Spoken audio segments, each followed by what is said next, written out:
میری گفتگو کا مقصد صرف یہ ہے کہ جمعہ کے دن وہ کون سے کام ہیں جنہیں ہمیں کرنا چاہیے۔ ان میں سے کچھ کام فرض ہیں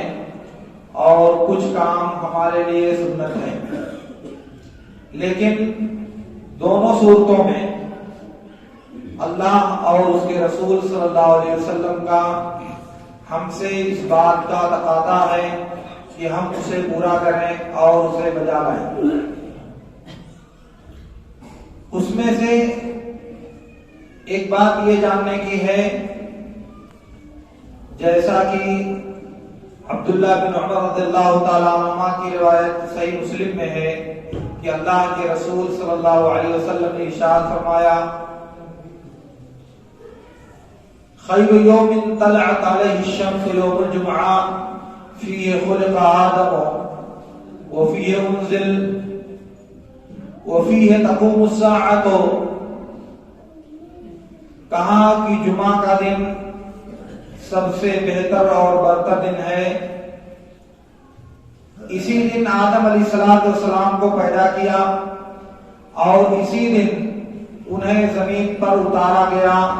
اور بعض دوسری حدیثوں میں ہے کہ اسی دن ان کی وفات ہوئی اور اسی دن قیامت قائم ہوگی۔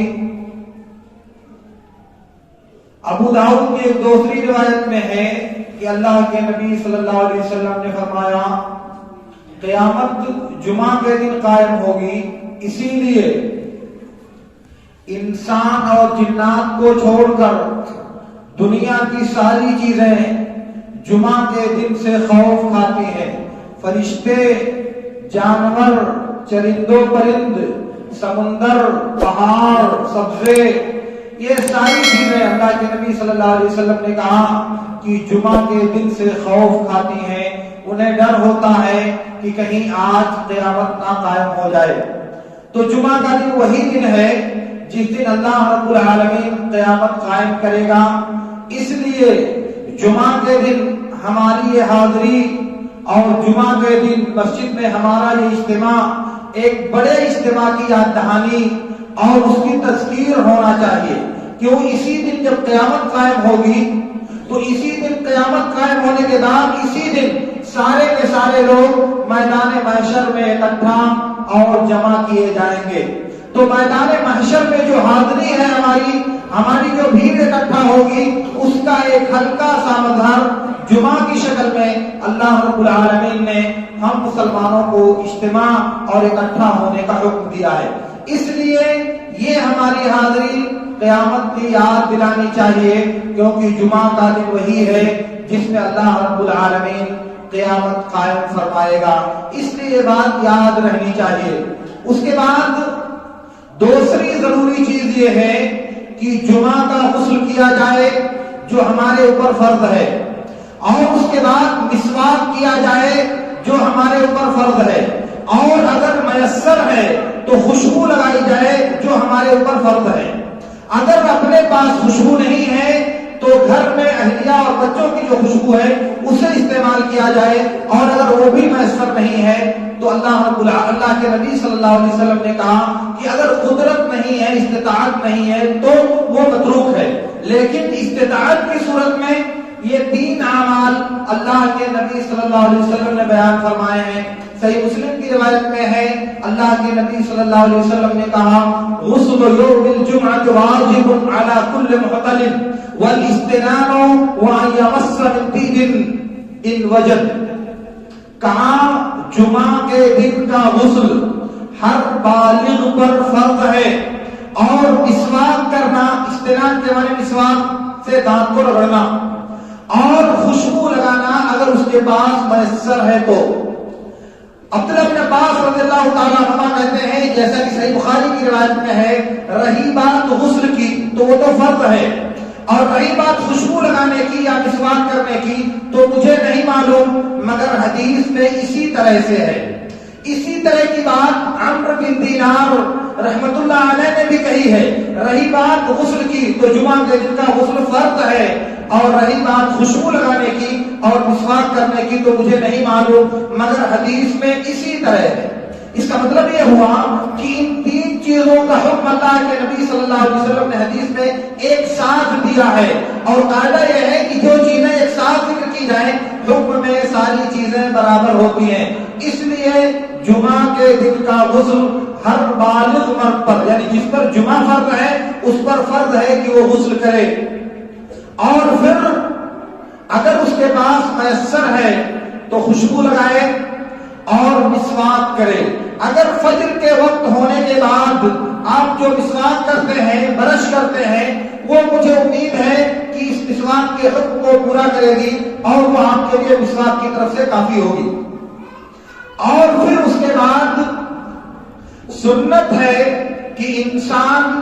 غسل کر کے تیاری کرنے کے بعد جلدی مسجد میں پہنچے،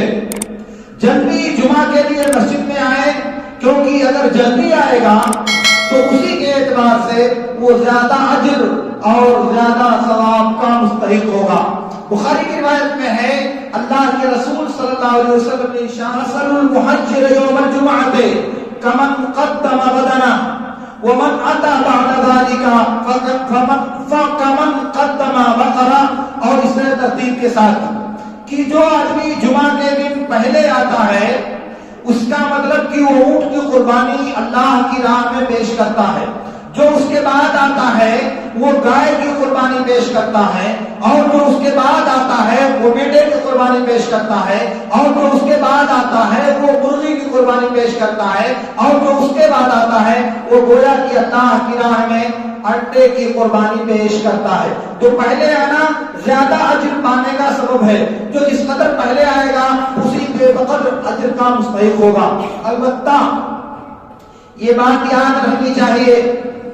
عوف بن عوف رضی اللہ تعالیٰ عنہ کی روایت میں، اسی طرح ابو سعید خدری اور بعض دوسرے صحابہ کرام کی روایت میں، سنن نسائی اور سنن ابی داؤد میں بسند صحیح مروی ہے، اللہ کے رسول صلی اللہ علیہ وسلم نے فرمایا الجمعۃ 12 ساعۃ، الجمعۃ 12 ساعۃ وفيها ساعة لا يوجد عبد مسلم يسأل الله عز وجل إلا أعطاه إياه۔ کہا کہ جمعہ کے دن 12 گھڑی ہوتی ہے، جمعہ کا دن یہ پورا دن سورج نکلنے کے بعد سے لے کر کے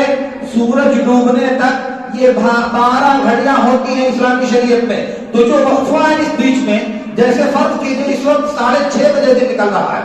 تو 6:30 بجے سے لے کر کے سورج ڈوب رہا ہے 5:02 یا 3 پر، تو 5 گھنٹہ ادھر اور 6:30 کے بعد سے 4.5 گھنٹہ یا 3.5 گھنٹہ ادھر، یہ کل ملا کر کے ہماری انگریزی گنتی کے حساب سے 8.5 گھنٹہ ہو رہا ہے۔ اس 8.5 گھنٹہ کو 12 حصوں میں ضرب دیجیے، 12 حصوں میں تقسیم کیجیے، تو تقسیم کرنے کے بعد 12 میں جو حصہ نکلے گا وہی پہلی گھڑی ہوگی، اور اس کے گزرنے کے بعد جو گھڑی آئے گی وہ دوسری گھڑی ہوگی، اور اس کے گزرنے کے بعد جو گھڑی آئے گی وہ تیسری گھڑی ہوگی، اور اسی طرح سے مغرب کے وقت تک۔ اس کا مطلب یہ ہوا کہ جس انسان کو اونٹ کی قربانی کا ثواب ملتا ہے وہ شخص ہے جو جمعہ کے دن مسجد میں پہلی گھڑی میں پہنچتا ہے، اور ہو سکتا ہے کہ مسجد میں پہلی گھڑی میں کوئی نہ پہنچے، اس لیے کسی کو قربانی کرنے کا ثواب نہیں ملے گا۔ دوسری گھڑی میں جو لوگ پہنچتے ہیں ان کو گائے کی قربانی کا ثواب ملتا ہے، تو دوسری گھڑی کو جو اس وقت اگر ہم دیکھیں 8.5 گھنٹہ کو 12 گھنٹہ میں تو 40 یا 45 منٹ کی گھڑی بنے گی، تو اس اعتبار سے 45 منٹ گزرنے کے بعد دوسری گھڑی، اگر 90 منٹ گزرنے کے بعد کوئی مسجد نہیں آیا تو کسی کو بھی گائے کی قربانی کا ثواب نہیں ملے گا، کیونکہ جو گھڑی ہے اس اجر کے لیے وہ گزر چکی ہے۔ اس لیے یہ بات یاد رکھنی چاہیے کہ سویرے آنے کا مطلب یہ ہے کہ نہیں کہ سب سے پہلے آ گئے، اگر سارے لوگ تاخیر سے ہیں تو بہت آدمی اگر 11 بجے 12 بجے آئے تو سب سے پہلے پہنچے گا، لیکن وہ مطلوب نہیں ہے۔ مطلوب یہ ہے کہ جو پہلی گھڑی میں مسجد میں پہنچتا ہے وہ اونٹ کی قربانی کا ثواب پاتا ہے۔ تو ہمیں تیار ہو کر کے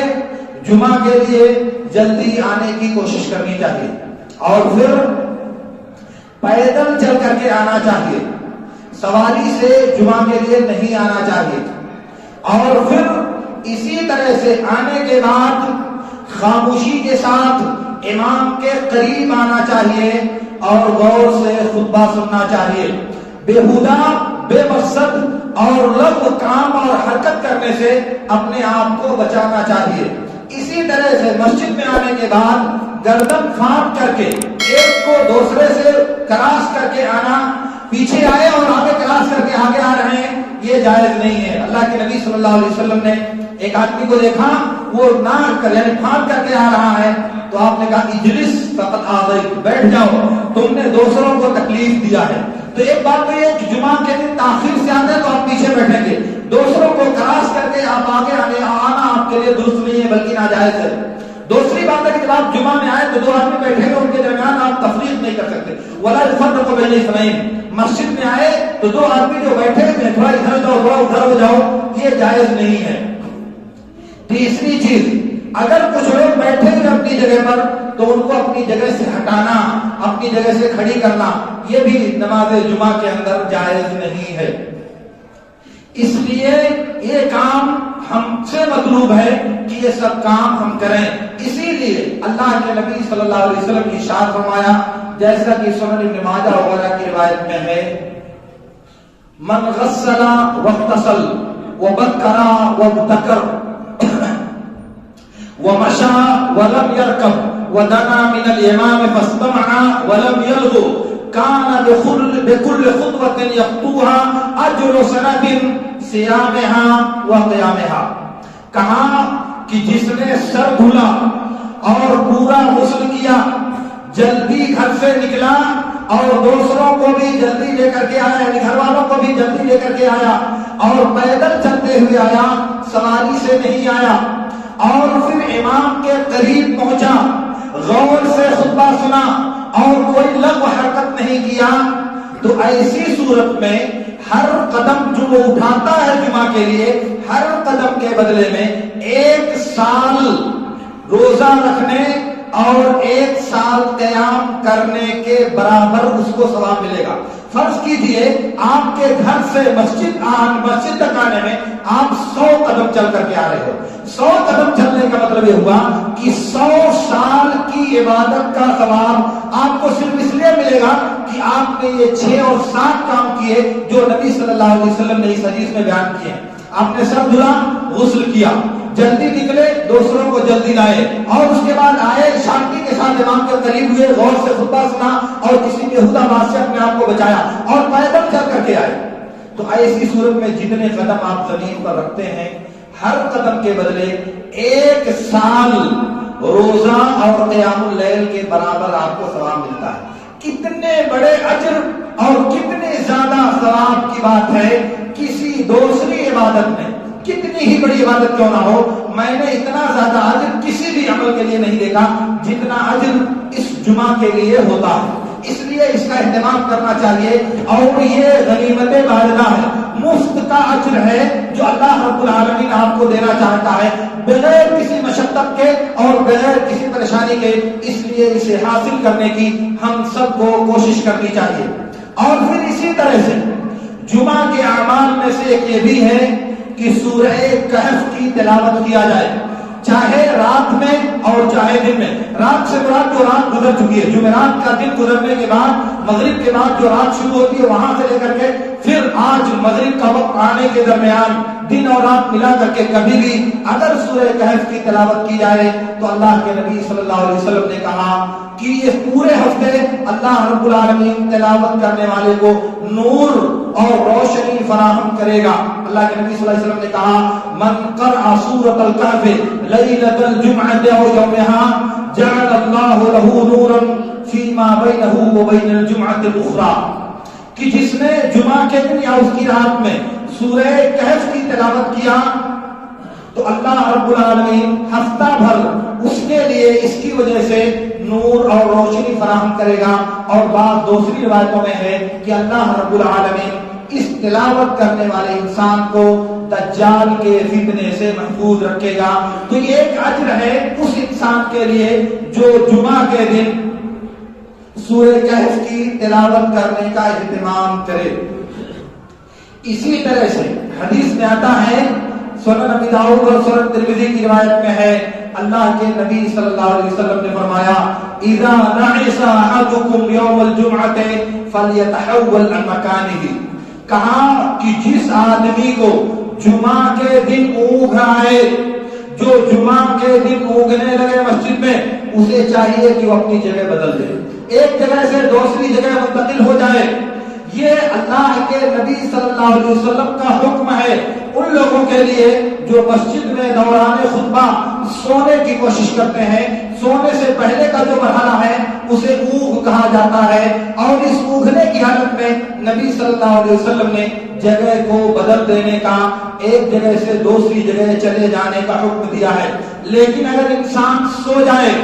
تو ایسی صورت میں اس کا وضو ٹوٹ جائے گا، اور جب وضو ٹوٹ جائے گا اور ویسے ہی بغیر وضو کے نماز پڑھے گا تو اس کی نماز نہیں ہوگی۔ اس لیے جو سو جائے اسے چاہیے کہ جا کر کے وضو کر کے آئے، وضو کرنے کے بعد دوبارہ پھر یہاں آ کر کے بیٹھے۔ آپ سمجھ لیں کہ اونگنا اور دوسری چیز ہے سونا، دونوں میں فرق ہے۔ دونوں میں فرق یہ ہے کہ انسان کو جب اونگ آتی ہے تو ظاہری چیزوں کے احساس سے غافل نہیں ہوتا، صرف معنوی اور باطنی چیزوں کے احساس سے غافل ہو جاتا ہے، اور سونے والا تو دونوں سے غافل ہوتا ہے۔ اس کو آپ سمجھ، جیسے میں خطبہ دے رہا ہوں، ابھی بول رہا ہوں، میں اونگنے والا میری بات سنے گا لیکن اس کو یہ سمجھ میں نہیں آئے گا کہ میں کیا کہہ رہا ہوں۔ تو ظاہری بات آواز تو سن رہا ہے لیکن آواز میں بات کیا کہی جا رہی ہے، اس کا مطلب کیا ہے، وہ اس کو نہیں سمجھتا۔ اگر اس مرحلے میں ہے تو وہ اونگنا ہے، اور اگر اس سے آگے گیا کہ آواز بھی اس کو سنائی نہیں دے رہی ہے اور وہ خراٹا لے رہا ہے تو وہ سونا ہے، اور سونے والے کا وضو ٹوٹ جاتا ہے۔ اللہ کے نبی صلی اللہ علیہ وسلم نے کہا، جیسا کہ ابو داؤد اور احمد وغیرہ کی روایت میں ہے، علی بن ابی طالب اور معاویہ بن ابی سفیان رضی اللہ تعالی عنہما دونوں سے مروی ہے بسند حسن، ومن نام فلیتوضا، جو سو جائے اسے چاہیے کہ وہ وضو کرے۔ تو سونا یہ نیند یہ وضو کو توڑنے کا سبب ہے۔ میں عرض کر رہا تھا کہ دوران خطبہ جمعہ اگر کسی کو اونگ آتی ہے تو اسے چاہیے کہ وہ اپنی جگہ سے دوسری جگہ منتقل ہو جائے، لیکن اگر اس سے آگے بڑھ جاتا ہے انسان، جیسا کہ عام طور سے ہمارے یہاں خطبوں کے بیچ میں ہوتا ہے کہ بہت بڑی آبادی امام خطبہ دیتا ہے اور مقتدی صاحب بجائے اس کے کہ اسے غور سے سنیں آرام کی نیند لے رہے ہوتے ہیں، ان کو خبر نہیں ہوتی کہ مولوی صاحب نے کیا کہا نہیں کہا، کچھ بھی پتا نہیں ہوتا۔ تو ایسی صورت میں ان لوگوں پر اپنے وضو کا اعادہ، دوبارہ وضو کرنا فرض ہے، اور اگر وہ ایسے ہی نماز پڑھ لیتے ہیں کہ کون جائے گا وضو کرنے، تو ان کا جمعہ نہیں ہوگا، کیونکہ بغیر وضو کے نماز نہیں ہوتی۔ یہ تھوڑی سی شرم اور تھوڑی سی حیا کہ کیسے جائیں گے وضو کرنے، لوگ کیا کہیں گے، یہ انسان کو برباد کر دینے کا سبب ہے، کیونکہ نماز گئی، اجر گیا آپ کا۔ اس کے بعد اس دن اللہ رب العالمین نے ان 12 گھڑیوں میں ایک گھڑی ایسی رکھی ہے جس میں اگر کوئی بھی چیز دنیا اور آخرت کی کوئی بھی بھلائی اگر اللہ رب العالمین سے مانگی جائے تو اللہ رب العالمین اسے ضرور دیتا ہے۔ اگر اس گھڑی میں اللہ سے کچھ بھی سوال کیا جائے اللہ رب العالمین اس سوال کو قبول کرتا ہے، بشرط یہ ہے کہ وہ گھڑی انسان کو ملنی چاہیے جس گھڑی میں اللہ رب العالمین ایسا کرتا ہے۔ اس بارے میں اگر اہل علم کے اقوال دیکھے جائیں تو مجھے لگتا ہے تقریباً 46 قول ہیں اہل علم کے کہ وہ گھڑی کون سی ہے، اور ان نے سب کو حافظ بن حجر میں فتح الباری میں ذکر کیا ہے، لیکن احادیث کو دیکھنے کے بعد جو بات راجح سمجھ میں آتی ہے وہ یہ ہے کہ جمعہ کے دن قبولیت کی یہ گھڑی عصر کے بعد اور سورج ڈوبنے سے پہلے ہے۔ بالضبط 12 گھڑیوں میں سے جو 12ویں گھڑی آخری گھڑی مغرب سے پہلے وہی ساعت اجابت ہے جس میں اللہ رب العالمین بندے کی دعا کو قبول کرتا ہے۔ اس کے لیے ایک بات تو یہ ہے، اللہ کے نبی صلی اللہ علیہ وسلم نے فرمایا الجمعۃ 12 ساعۃ وفيها ساعة لا يسأل الله فيها عبد إلا أعطاه إياه فاطلبوه في الساعة الآخرة بعد العصر قبل المغرب۔ کہا کہ 12 گھڑیوں میں ایک گھڑی ایسی ہے جس میں اللہ رب العالمین دعا کرنے والے کی دعا کو، مانگنے والے کی طلب کو قبول کرتا ہے۔ وہ گھڑی 12ویں گھڑی یعنی عصر کے بعد مغرب سے پہلے جمعہ کی آخری گھڑی ہے، جمعہ کی آخری گھڑی ہے، اس لیے مغرب سے قبل جمعہ کا جو دن ہے، یعنی مغرب سے پہلے 40 منٹ مان لو، اگر یہ گھڑی بنتی ہے 45 منٹ بنتی ہے، 50 منٹ بنتی ہے، تو وہی دعا کی قبولیت کا وقت ہے۔ اسی میں انسان کو اللہ رب العالمین سے دنیا اور آخرت کی ساری بھلائیوں کو مانگنے کا اہتمام کرنا چاہیے۔ سنن کی ایک دوسری روایت، عبداللہ بن سلام رضی اللہ تعالیٰ عنہ کہتے ہیں کہ اللہ کے نبی صلی اللہ علیہ وسلم نے فرمایا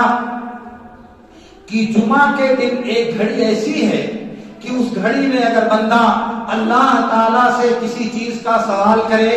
تو اللہ تعالیٰ اس کے مطلب اور اس کی مراد کو پورا کرتا ہے۔ میں نے کہا اللہ کے رسول وہ گھڑی کب ہے؟ کہا کہ وہ گھڑی عصر کے بعد ہے۔ میں نے کہا اللہ کے رسول عصر کے بعد تو نماز پڑھنے کا وقت نہیں ہے، اور آپ نے کہا ہے کہ جو بندہ اس گھڑی میں کھڑے ہو کر اللہ کے لیے نماز پڑھتا ہے اور اللہ سے دعا کرتا ہے تو اللہ تعالیٰ اس کی دعا قبول کر لے گا، اور آپ نے عصر کے بعد نماز پڑھنے سے منع کیا ہے۔ تو نبی صلی اللہ علیہ وسلم نے کہا ہاں کیا تم کو معلوم نہیں ہے لا یزال العبد فی صلاۃ منتظر الصلاۃ، کہا کہ بندہ جب نماز کا انتظار کرتا ہے تو وہ نماز ہی میں رہتا ہے۔ اس لیے عصر کے بعد کا جو وقت ہے وہ وقت ممانعت ہونے کے باوجود اگر انسان مسجد میں مغرب کے انتظار میں بیٹھا ہے تو میرے نبی صلی اللہ علیہ وسلم نے کہا کہ وہ نماز کے اندر ہے۔ اسی طرح کا ایک واقعہ ابو ہریرہ اور عبداللہ بن سلام رضی اللہ تعالیٰ عنہ کے درمیان مروی ہے۔ ابو ہریرہ رضی اللہ تعالیٰ عنہ سے عبداللہ بن سلام رضی اللہ تعالیٰ عنہ نے کہا کہ جمعہ کے دن ایک گھڑی ایسی ہے کہ جس میں بندہ اللہ تعالیٰ سے جو بھی سوال کرتا ہے، جو بھی دعا اللہ سے کرتا ہے، اللہ تعالیٰ اس کی دعا کو قبول کرتا ہے۔ ابو ہریرہ نے کہا کہ عبداللہ بن سلام تم کو معلوم ہے کہ یہ گھڑی کون ہے؟ کہا مجھے پتا ہے کہ یہ گھڑی کون سی ہے۔ کہا کون سی گھڑی ہے؟ کہا کہ جمعہ کے دن عصر کے بعد مغرب سے پہلے آخری گھڑی جمعہ کی۔ کہا تم کو یہ کیسے معلوم؟ اللہ کے نبی صلی اللہ علیہ وسلم نے عصر کے بعد نماز پڑھنے سے منع کیا ہے، پھر اس وقت نماز پڑھنے کی بات کیسے آئے گی کہ بندہ اس گھڑی میں کھڑے ہو کر اللہ کے لیے نماز پڑھتا ہے اور پھر اللہ تعالیٰ سے دعا کرتا ہے؟ تو عبداللہ بن سلام نے کہا کہ ابو ہریرہ تم کو معلوم نہیں کہ بندہ جب مسجد میں بیٹھا ہوتا ہے اور صرف نماز کے انتظار میں بیٹھا ہوتا ہے، لا يحبسه الا الصلاۃ، صرف نماز پڑھنا اس کا مقصد ہوتا ہے، تو وہ برابر مسلسل نماز کے اندر رہتا ہے۔ تو اس لیے ابو ہریرہ رضی اللہ تعالیٰ عنہ نے عبداللہ بن سلام رضی اللہ تعالیٰ عنہ کے اس استدلال کو اس حدیث کی وجہ سے تسلیم کر لیا۔ اسی لیے بعض روایتوں میں بسند صحیح ثابت ہے، ابو سلمہ بن عبد الرحمن بن عوف رحمت اللہ علیہ نے کہا کہ بہت سے صحابہ کرام اکٹھا ہوئے اور انہوں نے آپس میں بحث کیا، مذاکرہ کیا کہ جمعہ کی آخری گھڑی کون سی ہے، وہ ساعت اجابت جس میں اللہ رب العالمین دعا کو قبول کرتا ہے، وہ گھڑی جمعہ کے دن کب ہوتی ہے؟ تو انہوں نے کہا کہ تمام صحابہ کا اس بات پر اتفاق تھا کہ وہ گھڑی جمعہ کی آخری گھڑی اور مغرب سے پہلے ہے، جمعہ کی آخری گھڑی اور مغرب سے پہلے ہے۔ تو میں کہنا یہ چاہ رہا تھا کہ جمعہ کے دن یہ گھڑی اللہ رب العالمین نے ہم انسانوں کو دیا ہے اس لیے کہ اگر اللہ رب العالمین سے ہم سوال کرنا چاہیں، اللہ رب العالمین سے ہم مانگنا چاہیں تو اس گھڑی میں جستجو کر کے، اس گھڑی میں کوشش کر کے، اس گھڑی میں اپنے وقت کی، اپنی راحت کی، اپنی چاہت کی، اپنی تجارت کی، اپنی خواہشات کی ذرا سا قربانی دے کر کے رب سے اپنی مراد کو مانگ کر اسے حاصل کر سکتے ہیں۔ رب کے درمیان میں، کے دربار میں عاجزی کے ساتھ اپنا مدعا اور اپنا مطلوب رب سے پا سکتے ہیں، بشرط یہ ہے کہ یہ وقت ضائع کرنے کے بجائے دوسری جگہوں میں، گپ میں، فالتو چیزوں میں برباد کرنے کے بجائے اسے آ کر کے اللہ کے سامنے حاضر ہو کر اپنا مطلب اور اپنا مدعا رب کے دربار میں پیش کرنا چاہیے۔ اس لیے قبولیت کی یہ گھڑی جمعہ کی بالکل آخری گھڑی ہے، اس لیے ہمیں اسے پانے کے لیے اس وقت میں آ کر مسجد میں بیٹھ کر اللہ رب العالمین سے اپنی مراد مانگنی چاہیے۔ اور جب بھی ہم مسجد میں آئیں گے تو ظاہر ہے کہ ہمارے لیے جائز نہیں ہے کہ بغیر نماز پڑھے ہم مسجد میں بیٹھیں۔ اس لیے دوران خطبہ جمعہ جس وقت گفتگو کرنا، بات کرنا، کوئی بھی عمل انجام دینا، اشارہ کرنا، عبث کام کرنا، ان سب چیزوں سے منع کیا گیا ہے، جائز نہیں ہے۔ لیکن اگر انسان مسجد میں داخل ہوتا ہے تو اس پر فرض ہے کہ وہ بیٹھنے سے پہلے 2 رکعت نماز پڑھے، اور اگر بیٹھ گیا ہے اور امام صاحب نے دیکھا کہ وہ بیٹھ گیا ہے تب امام صاحب پر فرض ہے کہ وہ اس کو حکم دیں کہ وہ کھڑے ہو اور 2 ہلکی رکعتیں پڑھ لو، صلی رکعتین خفیفتین، دوسرا لفظ ہے صلی رکعتین وتجوز فیہما۔ یہ دوران خطبہ اسی لیے اللہ کے نبی صلی اللہ علیہ وسلم نے تاکیدی حکم دیا ہے۔ اور جب سلیح غطفانی کو دیکھا کہ مسجد میں آئے بیٹھ گئے، کہا نماز پڑھی تھی؟ کہا نہیں، کہا کھڑے ہو کر کے 2 رکعت نماز پڑھ لو اور ہلکی 2 رکعت نماز پڑھو۔ تو اسی طرح سے اگر بعد میں آتا ہے، یعنی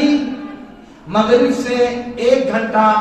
40 منٹ 50 منٹ پہلے، تو مسجد میں آنے کے بعد پہلے 2 رکعت نماز پڑھے گا، پھر اس کے بعد بیٹھے گا، پھر رب سے مناجات، رب سے دعا اور رب سے اپنی مراد مانگنے کی کوشش کرے گا کہ اللہ رب العالمین اس کی دعا کو قبول کرنے کا وعدہ کر چکا ہے۔ واللہ لا یخلف المیعاد، اللہ کبھی وعدہ خلافی نہیں کرتا، بس شرط یہ ہے کہ مانگنے کا سلیقہ ہمیں آنا چاہیے، مانگنے کا ہنر ہمیں آنا چاہیے، ورنہ اللہ رب العالمین کے یہاں نہ تو کوئی کمی ہے اور نہ ہی کوئی عجز ہے اور نہ ہی کوئی نقص ہے، بلکہ کائنات کا ذرہ ذرہ، کائنات کا ذرہ ذرہ رب العالمین کی قدرت اور اس کی مرضی کے تابع ہے۔ اور اگر اس نے کہا کہ اگر دنیا کے سارے لوگ، انسان اور جنات، ساری مخلوقات ایک جنگ میدان میں نکل کر سب اپنی اپنی مراد اللہ تعالیٰ سے مانگیں اور سب کو اللہ تعالیٰ دے دے، اللہ تعالیٰ کہتے ہیں کہ میری بادشاہ میں ذرا بھی کمی نہیں ہے، میرے اقتدار میں کچھ بھی نقص پیدا نہیں ہوگا، اگر میں ساری مخلوقات کے سوال کو پورا کر دوں تب بھی میرے اوپر کوئی فرق نہیں پڑے گا۔ میں آپ سے کرنا چاہ رہا تھا کہ آپ مانگیں، یہ مت سمجھیں کہ یہ تو بہت زیادہ ہو جائے گا، یہ تو ایسا ہو جائے گا، نہیں، آپ جتنا تصور کرتے ہو اس سے کئی ارب گنا زیادہ اللہ رب العالمین کی قدرت اور اللہ رب العالمین کی عظمت ہے۔ آپ کبھی سوچیں؟ بہرحال اللہ رب العالمین سے میری دعا ہے کہ اللہ رب العالمین ہمیں ان باتوں کو سمجھنے اور ان پر عمل کرنے کی توفیق عطا فرمائے۔ وآخر دعوانا ان الحمد للہ رب العالمین۔